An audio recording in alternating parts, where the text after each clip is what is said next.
तो वहीं देवघर में श्रावणी मेला आयोजित करने को लेकर गोड्डा सांसद निशिकांत दुबे द्वारा झारखंड हाईकोर्ट में याचिका दायर की गई है और इस दौरान सांसद दुबे ने हाल ही में पुरी में आयोजित रथ यात्रा का उदाहरण देते हुए कहा कि पुरी की तर्ज पर हाईकोर्ट की अनुमति के बाद सोशल डिस्टेंसिंग के सारे प्रोटोकॉल का पालन करते हुए श्रावणी मेले का आयोजन किया जा सकता है। आपको बता दें कि मंदिर प्रशासन द्वारा भी बीते दिन सावन के महीने में बाबा मंदिर में यहां पर ई पूजा के लिए मुख्यमंत्री को प्रस्ताव भेजा जा चुका है। गौरतलब है कि राज्य सरकार ने कोविड-19 की वजह से इस साल श्रावणी मेले के आयोजन पर प्रतिबंध लगा दिया है।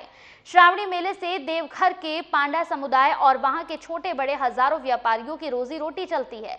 मेले के आयोजन नहीं होने पर हजारों लोगों के सामने भूखमरी की समस्या खड़ी हो जाएगी।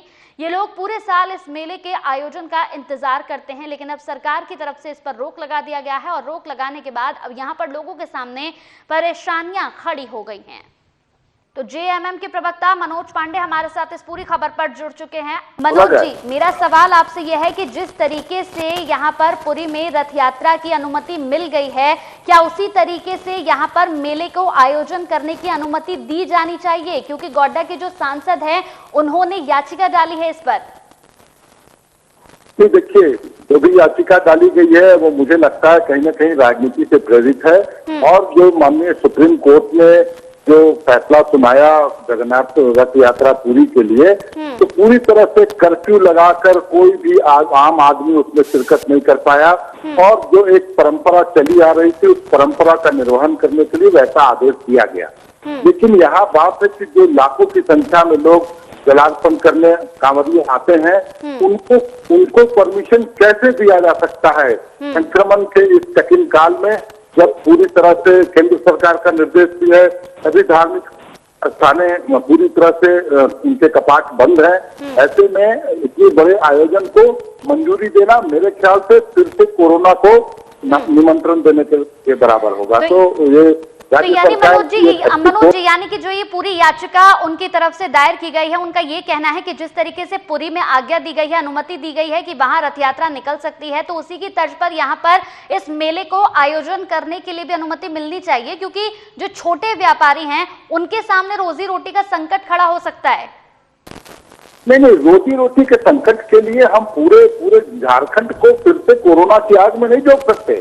उनको समझना होगा, उनको समझना चाहिए। लेकिन ये लोग इसमें भी राजनीति कर रहे हैं। वहाँ पर रोजी रोटी की बात नहीं है। लाखों की संख्या में, करोड़ों की संख्या में श्रद्धालु आते हैं। इतनी भीड़ भाड़ वाली जो आयोजन है पूरे माह भर चलता है, इसकी अनुमति कैसे इस कठिन काल में दिया जा सकता है? वहाँ पर देखिए, पूरी का मामला बिल्कुल अलग है। वहाँ रथ यात्रा निकालने की अनुमति दी गई थी, लेकिन लाखों लोगों के जुटने की अनुमति नहीं थी। तो यहाँ अगर सिर्फ जलाभिषेक की बात होगी, जो धर्म रक्षणी सभा है, जो पंडा समाज है, वो लोग जलार्पण कर सकते हैं, लेकिन आम आदमियों के लिए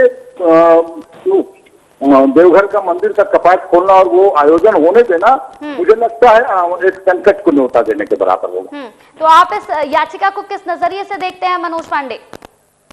देखिए, याचिका कुछ नहीं है। ये लोग धार्मिक भेदभाव और धर्म को का सहारा लेके राजनीति करते हैं। इनका कोई अचीवमेंट नहीं है, करनी धरनी कुछ नहीं है। इसलिए इस तरह की बातें करके ये दिग्भ्रमित करते हैं, जनता को बरगलाने का काम करते हैं। और एक सरकार, चुनी हुई सरकार, जिसको जनादेश मिला, आज प्रचंड बहुमत की सरकार, और उस सरकार को काम करने देने से रोकने का एक कवायद है। चलिए, बहुत बहुत शुक्रिया मनोज जी हमारे साथ जुड़ने के लिए। तो यहाँ पर जिस तरीके से देवघर में श्रावणी मेला आयोजन करने को लेकर गोड्डा सांसद निशिकांत दुबे ने यहाँ पर एक याचिका दायर की गई है, उसे लेकर साफ तौर पर कई तरीके की प्रतिक्रियाएं भी सामने आ रही हैं।